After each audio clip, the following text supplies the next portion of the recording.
Hello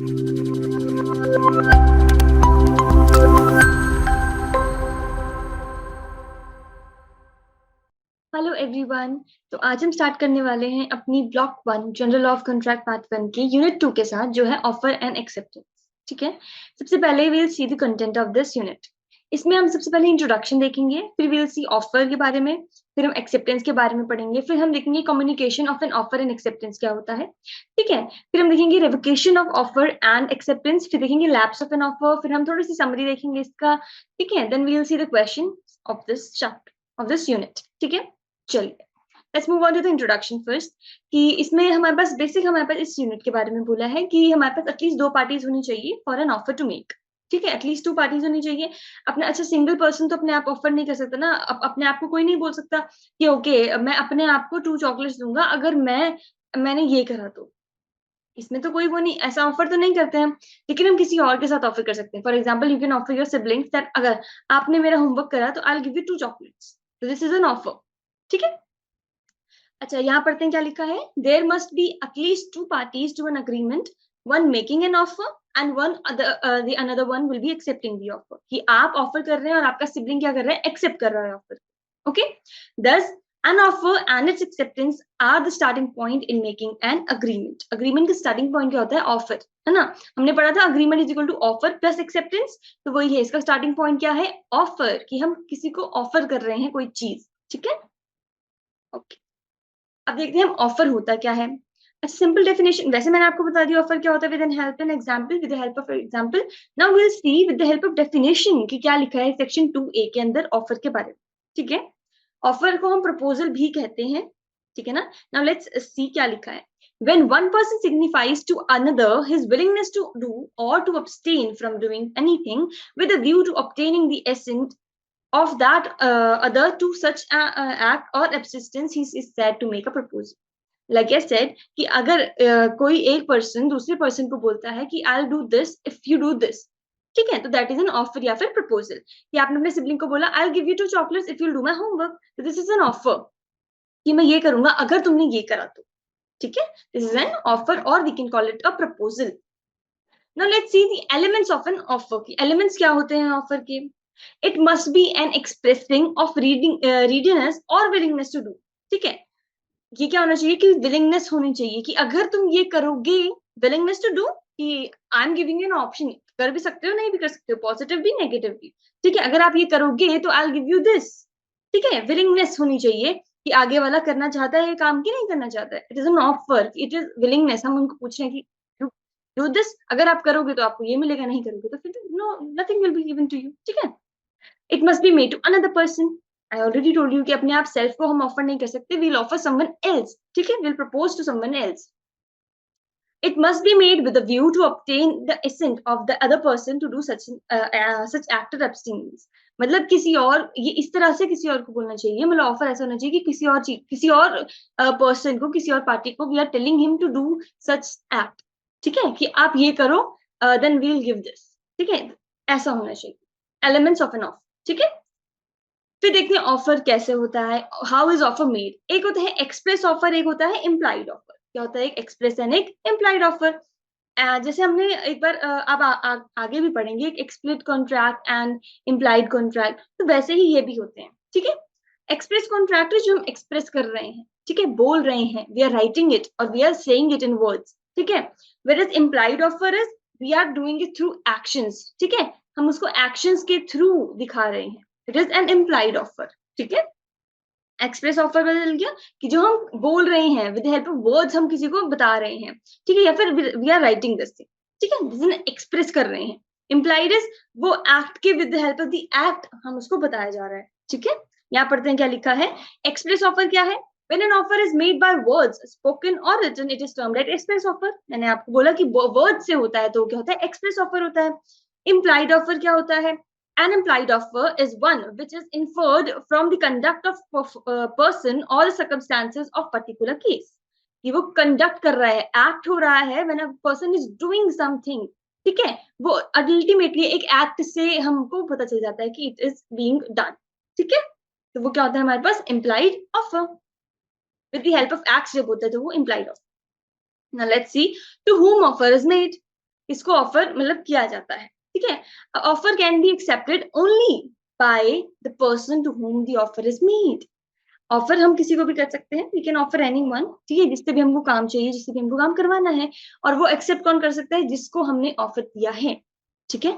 but there are basically two kind of offer, एक होता है स्पेसिफिक ऑफर, एक होता है जनरल ऑफर, ठीक है। स्पेसिफिक ऑफर होता है you are telling your sibling कि do this and I will give you this, specific, ठीक है। कि अपने एक सिबलिंग को बोला आपने, आप ये करो तो मैं आपको ये दूंगा, ठीक है। आपने अपने बड़े भाई को बोला है, छोटी बहन को बोला, if you do my homework I am going to give you 2 chocolates, this is a specific offer, उसी स्पेसिफिक पर्सन को बोला है। मेरा जनरल ऑफर हो गया, आपने बस ऐसे बोल दिया, सब सिबलिंग्स सारे बैठे, कजिन्स बैठे हैं, आपने बोला जो भी मेरा होमवर्क करेगा आई विल गिव देम 2 चॉकलेट्स, ठीक है।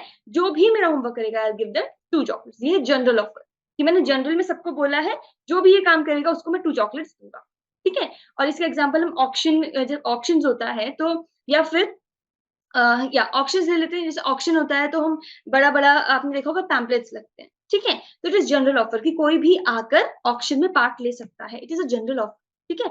या फिर हम बोल सकते हैं कि जब अगर लॉस्ट एंड फाउंड का आपने देखा होगा पैम्पलेट कि किसी ने इनको ढूंढा तो अब ये इसको हम 5 लाख रुपीज देंगे या 1 लाख रुपीज देंगे, देखा है सबने? ये पैम्पलेट लगे होते हैं, गुमशुदा की तलाश लिखा होता है, तो वही कि उसकी जो भी वो है जनरल ऑफर कि सबके लिए है, whoever will find that guy or whoever will find that object, ठीक है, या टॉय जो भी लॉस्ट हुआ है उसको कोई भी जो भी ढूंढेगा उसको they will give this much amount of rupees, ठीक है, एज अ रिवॉर्ड। तो ये जनरल है। लेकिन अगर स्पेसिफिकली लिखा है, specifically we are telling someone if you will do this I am going to give you this, ठीक है, कोई और करेगा तो नहीं, अगर यू, ठीक है, स्पेसिफिक, ओके। यहाँ पे भी ये लिखा है, एक बार पढ़ लेते हैं, when an offer is made to a definite person और a particular group of people, ठीक है, या फिर person, it is called specific offer and it can be accepted only by the definite person, जिसको किया है ऑफर उसी को वही एक्सेप्ट कर सकता है, और that particular group of people जिसको ये ऑफर किया गया है, ठीक है। Now let's see general offer के बारे में क्या लिखा है। General offer is one that is made to the public at large, जो सब पब्लिक को दिया है, जैसे मैंने बताया गुमशुदा की तलाश, इट इज एन ऑफर, ठीक है। It is made not made any specified party, किसी स्पेसिफाइड पार्टी के लिए नहीं है, जो भी ढूंढ कर देगा उसके लिए, या फिर ऑक्शन सेल कोई भी आ सकता है। So any member of public can accept the offer and be entitled to reward slash consideration, तो किसी को भी वो रिवॉर्ड या कंसिडरेशन मिलेगा, जो भी, ठीक है, जिसने भी वो ऑफर को एक्सेप्ट किया है उस सबको क्या मिलेगा? वो कंसिडरेशन मिलेगा, जो भी वो ऑफर को फुलफिल करेगा। Now let's see some legal rules for a valid offer. Now there are some legal rules, एक वैलिड ऑफर के लिए कुछ लीगल रूल्स होते हैं। अब ऐसा तो है नहीं कि कोई भी कुछ भी बोलेगा and that is an offer, no no no, there are some rules. पढ़ते हैं क्या है? Offer must be intended to create legal relations, legal relations create करने पड़ेंगे एक ऑफर को, ठीक है, कि अगर आप ये करेंगे तो हम आपको ये देंगे, it is N legal obligation which is enforceable by law, law में होना चाहिए, नहीं कि वो इलीगल एक्टिविटी के लिए ऑफर कर रहे हैं, ठीक है, कि अगर आप मुझे ड्रग्स दोगे तो I give you 5 lakh rupees, no no no, it is an illegal, illegal relationship create नहीं कर रहा है, ये तो इलीगल हो गया है, ठीक है।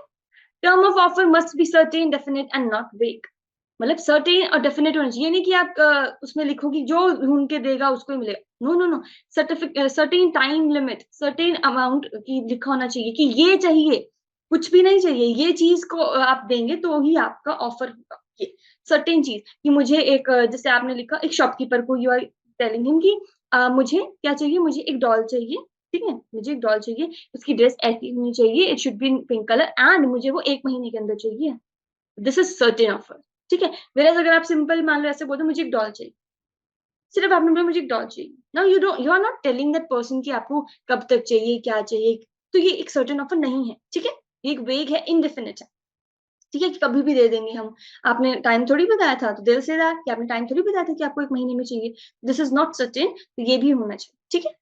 Offer must be distinguished from a mayor declaration of intention, offer सिर्फ ये नहीं होनी चाहिए कि चलो आप देख लो अगर हो सकता है तो, no no no no no, ऐसा नहीं होनी चाहिए, इंटेंशन शो करनी चाहिए कि हमको ये चीज चाहिए है, वी आर टेलिंग यू अगर आप ये देंगे तो ये मिलेगा, ठीक है।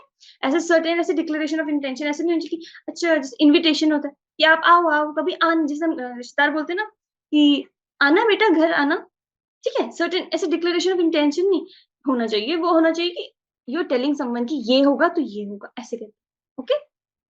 Offer must be distinguished from an invitation to offer, as I already told you कि ऑफर एक इन्विटेशन नहीं होना चाहिए, ऑफर होना चाहिए। फॉर एग्जाम्पल जैसे मैंने अभी आपको थोड़ी देर पहले बोला कि ऐसा नहीं होना चाहिए कि आप बोल रहे हो किसी को कि मेरे घर आना, no no, it is an invitation, शादी में आना, इट इज इन्विटेशन, आप उसमें वो ऑफर नहीं होगा, ठीक है। ऑफर शुड बी कि आप आओगे तो आपको ये मिलेगा, ठीक है। लीगल कंसिडरेशन होगा, लीगल रिलेशन होगा, डेफिनेट होगा, ये होना चाहिए, ठीक है।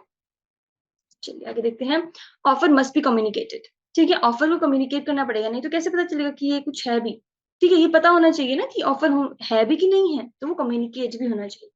Offer should not contain a term that non-compliance with which would amount to acceptance, ठीक है। अब इसमें क्या है कि ऑफर ऐसा होना चाहिए जो कि हमको उसमें अमाउंट सब चीजों के बारे में अच्छे से पता हो, कंप्लीट हो, ठीक है। अब यहाँ है कि not contain a term the non compliance of which would amount to acceptance. ये नहीं होना चाहिए कि आप कि अगर आपने ये नहीं किया, अगर आपने जैसे for example you are telling someone I am कि ये ऑफर है, अगर आपने मुझे रिप्लाई नहीं किया 10 दिन के अंदर, या फिर आपने मुझे रिप्लाई नहीं किया 5 दिन के अंदर, तो मैं मानूंगा कि एक्सेप्ट हो गया ऑफर।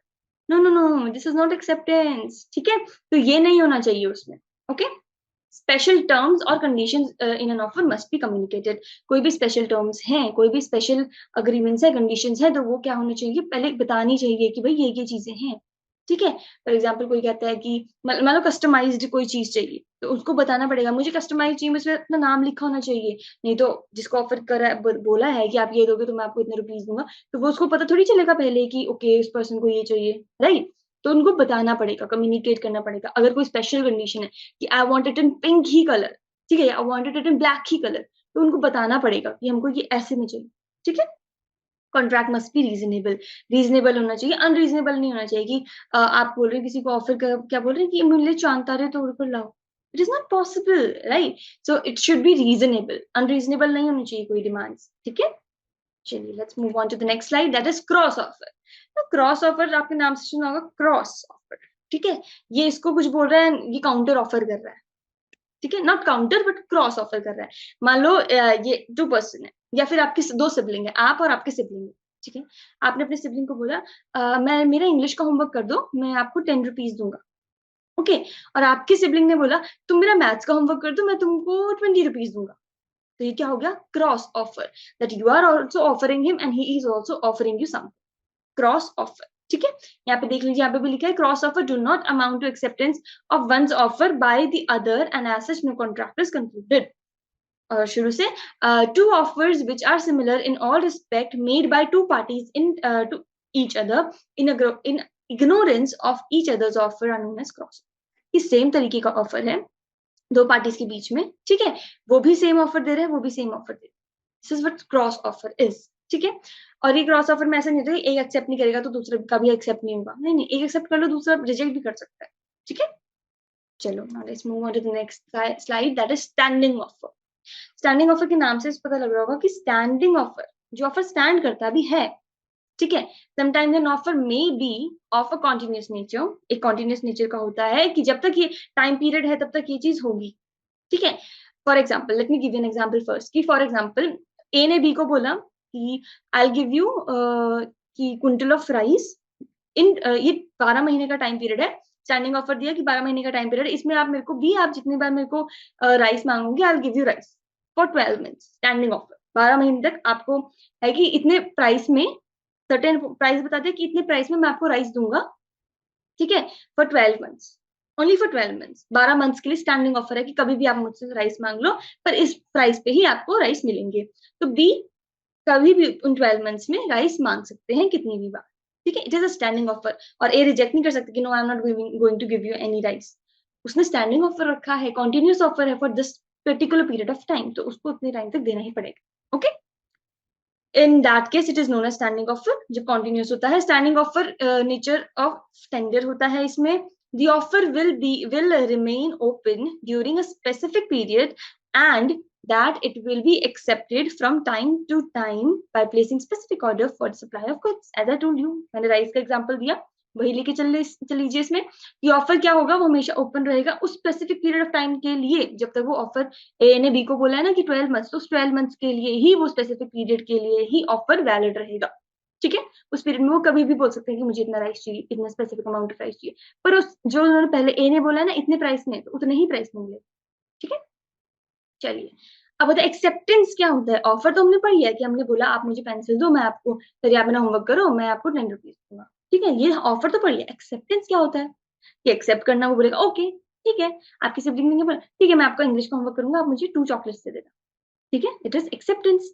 यहाँ पढ़ते हैं क्या लिखा है, when the person to whom the proposal is made signifies his assent thereto, the proposal is said to be accepted। जब वो अपनी वो दिखाते हैं कि ओके एक्सेप्ट कर लिया मैंने, ठीक है, अपनी अप्रूवल दिखाता है, तो it is called acceptance. Proposal when accepted becomes promise, जब प्रपोजल को एक्सेप्ट कर लिया तो वो क्या होता है, प्रॉमिस। ठीक है, जैसे आप अपने सिबलिंग को बोलेंगे तू मेरा होमवर्क कर दे, मैं तुझे 2 चॉकलेट दूंगा यार, ठीक है, तो ओके, तो बोलते पिंकी प्रॉमिस, ठीक है, तो वो क्या हो गया, प्रॉमिस हो गया, ठीक है। Okay, now we can see कि हु कैन एक्सेप्ट, एक्सेप्ट कौन कर सकता है। अच्छा, जनरल और स्पेसिफिक पढ़ा था हमने ऑफर में। जनरल में क्या, कोई भी एक्सेप्ट कर सकता है, ठीक है, जो जो पढ़ रहा है वो बोल रहा है ओके ओके मैं ढूंढ के लाऊंगा इसको, मैं ढूंढ के लाऊंगा आपकी डॉगी को, अगर डॉगी लॉस्ट हुआ है तो मैं ढूंढ के लाऊंगा इस डॉगी को। जनरल कोई भी एक्सेप्ट कर सकता है। स्पेसिफिक में जिसको बोला है यार प्लीज अपने अपने जो इंटेलिजेंट ब्रदर है, मैथ्स में बहुत इंटेलिजेंट है, उसको आपने बोला कि मेरा होमवर्क कर दो प्लीज मैथ्स का, ठीक है, तो अगर वो मान लो एक जिसको मैथ्स बहुत अच्छी आती है और एक को इंग्लिश आती है और मैथ्स में बहुत डफर है, अगर वो एक्सेप्ट करेगा तो आप बोलोगे नहीं नहीं नहीं स्पेसिफिक ऑफर है, इसी को दिया है मैंने मैथ्स वाले को, तो वो मैथ्स वाला ही एक्सेप्ट कर सकता है स्पेसिफिक ऑफर, ठीक है, कि मैथ्स इसको अच्छी आती है, मैंने इसी को बोला था, मैंने औरों को नहीं बोला है, ठीक है, तो स्पेसिफिक कि मैंने मैथ्स वाले को बोला है वो एक्सेप्ट कर सकता है सिर्फ। जनरल में कि मैंने बोला है कोई भी मेरा ये वाला काम कर दो प्लीज, ठीक है, कोई भी मेरी ड्राइंग बना दो प्लीज, ठीक है, तो वो जनरल कि कोई भी बना सकता है, ठीक है। यहाँ पढ़ते हैं an offer can be accepted only by the person और person to whom it is made, जिसको ऑफर दिया है उसी को ही एक्सेप्ट कर सकता है। अब इसमें स्पेसिफिक और जनरल ऑफर के बारे में है कि स्पेसिफिक में कोई एक स्पेसिफिक पर्सन जिसको ऑफर दिया है वही कर सकता है, जनरल में कौन कर सकता है, कोई भी कर सकता है, ठीक है।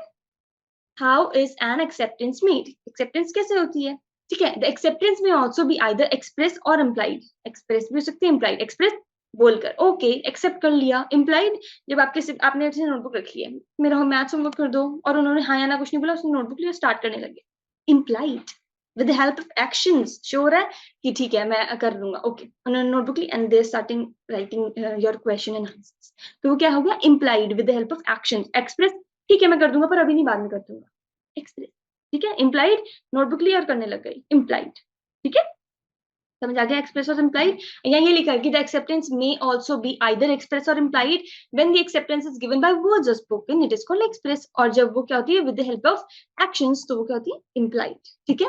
Now let's see legal rules for a valid acceptance. अब there are some legal rules for valid acceptance, एक वैलिड एक्सेप्टेंस के लिए कुछ रूल्स हैं जो हमको देखने ही देखने पड़ेंगे।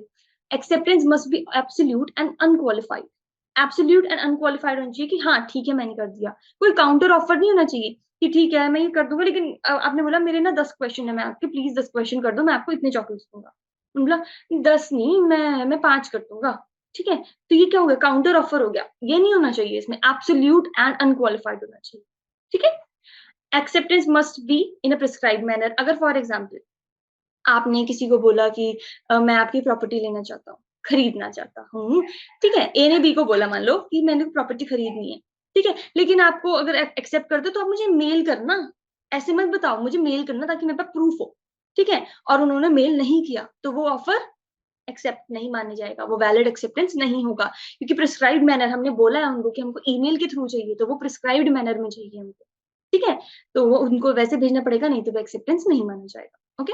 एक्सेप्टेंस मस्ट बी कम्युनिकेटेड, अब किसी भी तरीके से, या तो थ्रू एक्शंस और थ्रू वर्ड्स, किसी भी तरीके से बताना पड़ेगा कि हमने एक्सेप्ट कर लिया है। अगर मान लो आपने मनी मन सोचा, किसी ने आपको आपके सिबलिंग ने बोला, आप अब आपको आपके सिबलिंग ने बोला, ठीक है, कि do my homework and I will give you 5 chocolates, आपने मनी मन सोचा okay I am going to get 5 chocolate, कर लूंगा, मन मन में सोच रहा, बोला नहीं कुछ भी ना, आपने नोटबुक ली, आपने बोला आपने ऐसे देखा उसको, ठीक है, अब उसको तो नहीं पता आप क्या सोच रहे हो, they don't know what you are thinking right, तो उनको तो नहीं पता चलेगा, यू हैव टू कम्युनिकेट, या तो अपने with the help of actions और से कि okay I will do your homework for 5 chocolates पर बाद में, ठीक है, तो this is express and this is implied, ठीक है, कम्युनिकेट करना पड़ेगा। Acceptance must be communicated by a person who has the authority to accept, जिसको बोला गया है अगर स्पेसिफिक है तो उस पर्सन को ही बोलना पड़ेगा कि मैंने एक्सेप्ट किया, कोई और उसकी जगह नहीं बोल सकता कि मैंने हाँ हाँ उसने एक्सेप्ट किया, नो नो नो, उसको ही बोलना पड़ेगा कि I am accepting the offer. और अगर हमारा जनरल है तो जो पर्सन एक्सेप्ट कर रहा है वो बोलेगा कि यस ओके एक्सेप्ट कर लिया, ठीक है, चलिए। Acceptance must be made within the time prescribed और within a reasonable time, जो टाइम पीरियड लिखा होगा उसमें लिखा हो, मान लो लेटर में आपके पास लेटर आया, कि विद इन 10 डेज प्लीज मेरे को बता दो आप एक्सेप्ट करोगे कि नहीं, रिजेक्ट करोगे मेरा ऑफर। तो उसी टाइम पीरियड के अंदर ही विद इन 10 डेज ही आपको बताना पड़ेगा कि हाँ मैंने एक्सेप्ट कर लिया या हाँ मैंने रिजेक्ट कर दिया। ठीक है, आफ्टर दैट नहीं बोल सकते आप 10 दिन हो गए, महीना हो गया और आप बोल रहे ओके ओके ठीक है मैं एक्सेप्ट करता हूँ आपका। नो नो नो, तब वो इनवैलिड हो जाएगा, वो वैलिड होगा ही नहीं एक्सेप्टेंस। ठीक है, next is acceptance must be given before the offer lapses और इज विथड्रॉन। अच्छा, अगर मान लो किसी ने लेटर भेजा, फिर उसके बाद ही उसने ईमेल भेजा और उसके बाद उसने ईमेल को क्या कर दिया, डिलीट कर दिया। ठीक है, मतलब ऑफर किया लेकिन उसको डिलीट कर दिया, मतलब विथड्रॉ कर लिया आप उसने। ठीक है, तो वो क्या हो गया, खत्म हो गया हमारा वही ऑफर। तो एक्सेप्टेंस जो होना चाहिए वो जब ईमेल भेजा है उसने, मान लो 1 घंटे पहले अभी भेजा ईमेल और कल उसने डिलीट कर दिया। ठीक है, अभी भेजा है और आफ्टर 1 एन आवर उसने डिलीट कर दिया। अगर आपने उसी जब उसने भेजा है, जब आपके पास वो ईमेल है, ठीक है, तब आपने उसको बोल दिया ओके और भेज दिया, सेंड कर दिया। ठीक है, तो वो ईमेल एक्सेप्टेड है। बट अगर वो उसने डिलीट कर दिया है ऑलरेडी और उसके बाद आप उसको लिख रहे हो कि ओके, तो वो ओके नहीं होगा, नो हो जाएगा। ठीक है, तो वो एक्सेप्ट नहीं होगा। ओके, चलिए अब आता है कम्युनिकेशन ऑफ ऑफर। अच्छा, according to section 4 of the contract act, the communication of offer is complete when it comes to the knowledge of the person to whom it is made. Communication कब complete होती है, जब एक ने बोला दूसरे को कि आप मेरा काम कर दो, उसने बोला ओके, कम्युनिकेशन ऑफर। ठीक है, हो गया। ऑफर है अभी तो कम्युनिकेशन ऑफर होगा जब एक ने बोला आप ये करोगे तो आपको ये मिलेगा, जब इसको ये बात पता चली तो communication of an offer complete हो गया। ठीक है, ऑफर का इसने इसको बता दिया कि तुम ये करोगे तो ये मिलेगा, जब इसको पता चल गया तो वो ऑफर कंप्लीट हो गया। ठीक है, नाउ लेट्स सी कि कम्युनिकेशन ऑफ एक्सेप्टेंस क्या होता है। अब इसने इसको बता दिया आप ये करोगे तो मैं आपको 10 चॉकलेट्स दूंगा। ठीक है, दूर रहते हो मान लो आप दोनों सिबलिंग्स, तो आपने इनको बोला आप मेरा होमवर्क कर दो प्लीज, मैं आपको सेंड करता हूँ असाइनमेंट, आप मेरे होमवर्क कर दो तो मैं आपको 10 चॉकलेट्स दूंगा। इसने बोला, अब इसके पास वो पहुंच चुका, तो वो क्या है, ऑफर एक्सेप्ट कम्युनिकेट हो गया। बट अब इसने बोला हाँ या ना, तो वो जब तक इसके पास नहीं पहुंचेगा तब तक वो एक्सेप्ट नहीं होगा। ठीक है, जब इसके पास वो हाँ या ना पहुंच गया तो वो एक्सेप्टेंस हो गया। ठीक है, अब इसमें क्या हो सकता है कि अगर जब तक इसके पास पहुंच रहा है वो, ठीक है, तब तक आपने बीच में एक और लेटर लिख दिया कि नहीं नहीं नहीं नहीं सॉरी सॉरी मेरे को बहुत काम आ चुका है, मेरे को असाइनमेंट्स मिल गए स्कूल से, मैं नहीं कर सकता, तो अब आपने भेज दिया उनको। ठीक है, तो अब वो ना भी हो गया हाँ भी हो गया, तो अब जब उनको हाँ ना का पता चल गया तो वो एक्सेप्ट क्या हो गया, एक्सेप्टेंस विड्रॉ भी हो चुका है। समझाया? ठीक है, अब यहाँ लिखा है as against the proposer when it is put in the course of transmission. जब भी आपने जब लेटर भेज दिया है ना, मान लो ए बी, इन्होंने बोला आप ये काम करोगे तो आपको इतने मिलेंगे, इन्होंने बोला ओके, तो जब इन्होंने अपनी तरफ से भेज दिया वो मैसेज, आपने लेटर भेज दिया, सेंड ऑप्शन कर दिया। ठीक है, और वो आपके इंटरनेट में प्रॉब्लम आ रहा है, इनके पास पहुंचा नहीं है, तो आपने अपनी तरफ से भेज दिया, इसने भेज दिया, तो इसकी तरफ से तो वो एक्सेप्टेंस हो गया कम्युनिकेट। जब इसके पास पहुंचेगा वो तब कम्युनिकेट होगा। इसके लिए जब इसने भेज दिया तब हो गया, लेकिन इसके पास जब पहुंचेगा तब वो कम्युनिकेट होगा। ठीक है, चलिए now let's C contracts over telephone.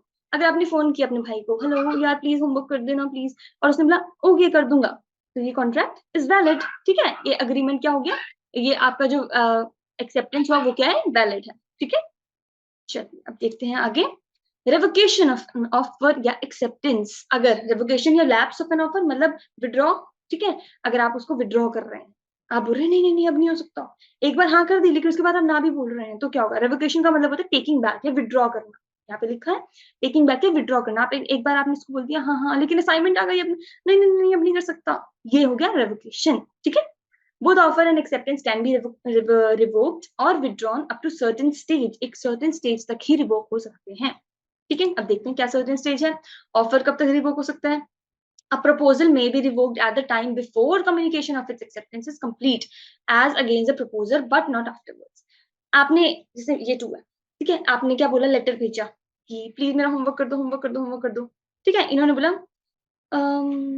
ठीक है ठीक है कर दूंगा, फिर उन्होंने एकदम से बोला नहीं नहीं नहीं नहीं कर पाऊंगा। ठीक है, अब जब तक उन्होंने उस एक्सेप्टेंस को नहीं लिया, ठीक है, जब तक उन्होंने एक्सेप्टेंस को नहीं उनके पास पहुंचा, उससे पहले आपने बोल दिया नहीं कर पाऊंगा नहीं कर पाऊंगा, तो वो विड्रॉ हो चुका है ऑफर। वो ऑफर क्या हो गया, विड्रॉ हो चुका है। ठीक है, जैसे यहाँ लिखा है कि its acceptance is complete as against the proposal before communication of acceptance. अगर आपने पहले इसके पास पहुंचा नहीं लेटर, अभी एक्सेप्ट कर लिया है मैंने ऑफर, ठीक है, इसने बोला नहीं नहीं नहीं होमवर्क आ चुका है, मेरे पास बहुत सारे असाइनमेंट है, एक और भेजा स्पीड पोस्ट से। मान लो इसने लेटर भेजा ना इसको कि मेरा होमवर्क कर दो प्लीज, इतने असाइनमेंट्स है, और इन्होंने क्या बोला, पहले एक ऐसी नॉर्मल लेटर भेजा ओके वाला, ठीक है, फिर उनका असाइनमेंट्स आ गए, फिर उन्होंने स्पीड पोस्ट भेज दिया इसको इनको कि नहीं नहीं नहीं मैं नहीं कर पाऊंगा मैं नहीं कर पाऊंगा होमवर्क, आपको मेरे पास बहुत सारे असाइनमेंट आ चुकी है। तो स्पीड पोस्ट जल्दी पहुंच जाएगा, तो वो एक्सेप्टेंस से पहले आपका ना वाला रिजेक्शन पहुंच जाएगा तो वो एक्सेप्टेंस, वो लेटर वहां पे रिवोक हो गया, वो क्या हो गया, ऑफर आपका रिवोक हो गया। ठीक है, अब देखते हैं एक्सेप्टेंस का रिवोकेशन कब होगा। An acceptance may be revoked at any time before communication of acceptance is complete as against the acceptor but not afterwards. अगर जब तक इसको एक्सेप्टेंस मिल गया, अगर इसको मिल गया मान लो हाँ, तो ये बोलेगा अब तो टाटा बाय बाय, तूने हाँ बोल दिया, अब नहीं होता। लेकिन अगर उस हाँ वाले लेटर मिलने से पहले ना वाला लेटर मिल गया, इसमें भी सेम ना वाला लेटर मिल गया, तो क्या होगा, बोलेगा ओके टाटा बाय बाय, अब ये बोलेगा टाटा बाय बाय, ठीक है, अब मैं नहीं करूंगा तुम्हारा काम। ठीक है, ऑफर में भी सेम ऐसे ही कि जब तक ऑफर नहीं पहुंचा उससे पहले आपने टाटा उसको बोल दिया कि नहीं नहीं नहीं ये ऑफर वापस देता, मेरे को नहीं चाहिए, ऐसा मेरे को होमवर्क नहीं करवाना है, मैम ने मना कर दिया होमवर्क करवाने से। ठीक है, चलो, आगे चले। कम्युनिकेशन ऑफ रेवोकेशन क्या होता है, अब यही है, as against the person who makes it, यानी ये जो ऑफर कर रहा है, when it is put into course of transmission, जब इन्होंने अपनी तरफ से स्टार्ट भेज दिया, लेटर सेंड कर दिया, तो वो उनकी तरफ से तो रेवोकेशन का कम्युनिकेशन स्टार्ट हो चुका है, जब इनके पास पहुंचेगा तो इनके लिए वहां पे कम्युनिकेशन का रेवोकेशन आएगा। ठीक है, transmission to the person to whom it is made as so as to out of the power of the person who makes it। यही बोला मैंने आपको कि जब ये भेजेगा अपनी तरफ से, जा रहा है लेटर इनकी तरफ से, यहाँ पे इनकी तरफ से तो जा चुका है ना, तो इनकी तरफ से कम्युनिकेशन हो चुका है। ठीक है, ट्रांसमिशन हो रहा है, जब इनके पास पहुंचेगा इनके लिए तब पूरा होगा। ठीक है, as against the person to whom it is made, जब इनके पास पहुंचेगा, इनकी नॉलेज में आएगा रेवोकेशन के बारे में, तभी इनकी तरफ से वो कम्युनिकेशन पूरा होगा। ठीक है, ये भेज रहे हैं तो इनकी तरफ से पूरा है, ये जब इनको मिलेगा तब इनकी तरफ से पूरा है। ठीक है, चलिए अब देखते हैं lapse of offer, lapse of an offer. ठीक है, वही withdrawal of an offer by lapse of stipulated और रीजनेबल टाइम, एक रीजनेबल टाइम में ही लैप्स करना पड़ेगा, वही जब तक वो किसी एक्सेप्टेंस और वो ऑफर यहाँ तक नहीं पहुंचा है तब तक उसको वापस कर लो, एक्सेप्टेंस भी यहाँ तक में नहीं पहुंचा तब तक उसको वापस कर लो, वही है लैप, एक रीजनेबल टाइम के अंदर जब तक आपने मना कर दिया। ठीक है, with in a reasonable time आपने बोल दिया नहीं नहीं नहीं मैं नहीं कर पाऊंगा, मैं नहीं कर पाऊंगा, क्या होगा, लैप्स ऑफर एक हो गया। अगर बाय डेथ और इंसैनिटी ऑफ द ऑफरर या फिर ऑफरिंग, मान लो आपने ऑफर हो गया, एक्सेप्टेंस भी हो गया, लेकिन जिन्होंने एक्सेप्ट किया या जिन्होंने ऑफर किया था उनकी डेथ, तो वो ऑफर क्या हो जाएगा, अब वो वैलिड नहीं रहेगा। By failure to fulfil condition precedent to acceptance, अगर कोई कंडीशन है, ठीक है, मान लो एक ए ने बोला बी को, अगर आप, मैं आपको बाइक सेल कर दूंगा 10,000 की, बी ने बोला ओके, लेकिन ए ने ये भी बोला कि हाँ 2,000 आपको मुझे पहले देने पड़ेंगे, तब उसके बाद मैं आपको अपनी बाइक दूंगा, उसके बाद आप मुझे 8,000 दो, और उसने 2,000 नहीं दिए, तो वो क्या हो गया, कंडीशन फुलफिल नहीं हुई, तो वो लैप्स ऑफ एन ऑफर हो गया। By rejection of offer by the offer, अब सिंपल, अगर ऑफर ने बोला नो, तो वो लैप्स ऑफ एन ऑफर, वो बोलेगा ठीक है चलो बाय बाय, नहीं हो रहा है ऑफर। ठीक है, अच्छा, it if it is not accepted in the prescribed और यूजुअल, वही अगर उसने बोला ईमेल्स के थ्रू मेरे को हाँ बोलो, ठीक है, उसने बोला उसको वो भूल गया, तो वो लैप्स ऑफ एन ऑफर हो गया, मतलब वो बोलेगा टाटा बाय बाय, अब नहीं हो सकता offer. By counter offer by the offeree, अगर उसने बोला मैं आपको 8,000 में बाइक दूंगा, उसने बोला ना ना मुझे 6,000 में चाहिए, वो बोला ओके, तो अब वो 8,000 वाला ऑफर तो गया ना, तो वो वाला ऑफर तो गया, अब वो नया ऑफर आ गया ना, उसकी जगह हमने नया रख लिया है, तो वो लैप्स, अगर काउंटर ऑफर होता है इसकी जगह ना ये इतना रुपए दूंगा, तो ये ऑफर तो गायब हो गया ना, 8 वाली बात तो खत्म ही हो गई, अब 6 वाली बात चली, तो वही 6,000 वाली बात ही अब क्या होगी, ऑफर होगी, तो वो नया ऑफर आ गया, काउंटर ऑफर है। ठीक है, अगर काउंटर ऑफर भी आ जाता है और उसको एक्सेप्ट कर लेते हैं, तो वो क्या हो गया, हमारे पास लैप्स हो गया ऑफर का। बाय रेवोकेशन, अगर विड्रॉ ही कर लिया उन्होंने उससे पहले ही, वो टाटा बाय बाय नहीं हम नहीं कर सकते कोई। ठीक है, बाय रेवोकेशन की।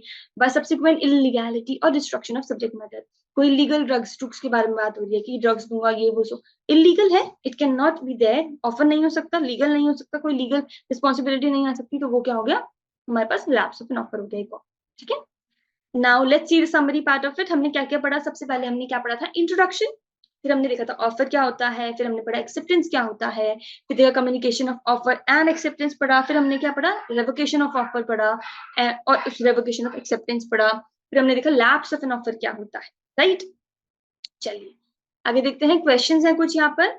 अच्छा, ये क्वेश्चंस आपके मैंने प्रीवियस क्वेश्चन पेपर से देखा था, ठीक है, तो उसमें से कुछ क्वेश्चंस निकाले थे, तो आपने इसमें बताना है what is an offer, how it is made, उसकी लीगल रूल्स क्या होते हैं, right it down in your notebook, ताकि आपको पता चले आपको कितना समझ आया, कितना याद हुआ है अच्छे से। ठीक है, फिर आपने बताना है क्रॉस ऑफर क्या होता है, with the help of an example. ठीक है, जो मैंने एग्जाम्पल बता रही हूँ, write it down in your notebooks, and उनको with the help of an example अगर आप और अपनी आंसर शीट में लिखेंगे, इट विल हेल्प, ये आपको टीचर को हेल्प करेगा कि अच्छा इन बच्चों को समझ आ गया अच्छे से। ठीक है, and you will get extra marks for it as well. Standing offer, general offer with example. ठीक है, आपने लीगल रूल्स बताने हैं, वैलिड एक्सेप्टेंस की विद एग्जाम्पल, उसके बाद आपने लैप्स ऑफ एन ऑफर बताना है क्या होता है। यही क्वेश्चंस आपका पूरा का पूरा ये जो जितना भी हमारा यूनिट था पूरा कवर कर रहा है ऑलमोस्ट, ठीक है? And that's it for today. Thank you so much for listening very carefully. I hope आप सबको अच्छे से समझ आ गया हो and will meet in the next session now. Thank you, bye.